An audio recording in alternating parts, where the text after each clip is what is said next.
ပြဿနာဘယ်သူမှရှိတာလဲလူတစ်ယောက်ကသူ့မိန်းမနားလဲနေပြီးတော့နားကြဖို့တခုခုမဖြစ်မနေလှုပ်ပေးဖို့လိုနေပြီလို့တွေးမိတဲ့ဒါနဲ့အဲ့ဒီယောက်ျားကသူတို့ပြဿနာကိုဆရာဝန်စီသွားဆွေးနွေးတယ်တဲ့နားမကြားတဲ့ကိစ္စကိုဘယ်အခြေအနေရှိသလဲဆိုတာအလွယ်စမ်းသပ်နည်းရှိတယ်အဲ့ဒါအရင်စမ်းသပ်ကြည့်ပါဦးလို့ဆရာဝန်ကအကြံပေးတယ်နီလန်ကတော့အမျိုးသမီးနဲ့ပေ40အကွာအဝေးလောက်မှရက်ပါ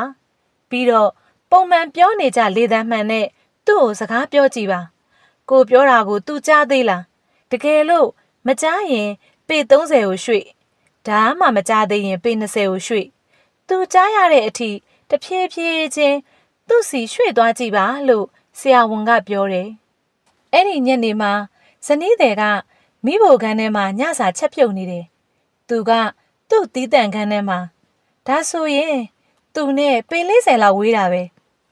ဘလို့နေရာမှာလဲစမ်းကြည့်ရမယ်လို့တွေးပြီးပုံမှန်အတန်နဲ့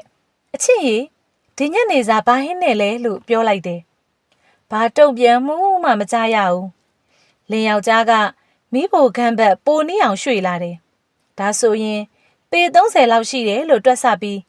အချစ်ရီဒီညနေစာဘာဟင်းနဲ့လဲလို့ထပ်မေးတယ်ဒါလည်းတုံ့ပြန်တမ်းဘာမှမကြားရဘူးခင်မုန်းဖြစ်သူကထမင်းစားခန်းထဲကိုရွှေ့ဝင်လိုက်တယ်သူ့ဇနီးနဲ့ပေ20လောက်ပဲကွာဝေးတော့တယ်အချစ်ရီဒီညနေစာဘာဟင်းနဲ့လဲဆိုပြီးထပ်မေးပြန်တယ်အရင်လိုပဲတုံ့ပြန်တမ်းကို तू မကြားရပါဘူးဒါကြောင့်မိဖို့ကန်တကားဝါကို तू ကလမ်းလျှောက်သွားတယ်10ပေလောက်အကွာဝေးကနေအချစ်ရီဒီညစာဘာဟင်းနဲ့လဲလို့မေးတယ်တုံ့ပြန်တမ်းဘာမှ तू မကြားရဘူးအဲ့ဒါနဲ့သူ့ဇနီးရဲ့နောက်ကျောနားအထိရောက်အောင် तू ရှောက်သွားလိုက်ပြီးအချစ်ရီဒီညနေစာဘာဟင်းနဲ့လဲဆိုတာထပ်မေးပြန်ပါတယ်အဲ့ဒီအချိန်မှာတော့အမျိုးသမီးစီက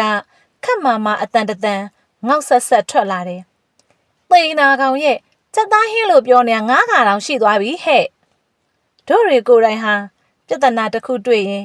သူများကြောင့်သူများမှာဖြစ်တာပဲလို့အမြဲတွေးတတ်တယ်ကို့ကြောင့်လဲဖြစ်တတ်တယ်ဆိုတာစဉ်းစားဆင်ခြင်ရမယ်နော်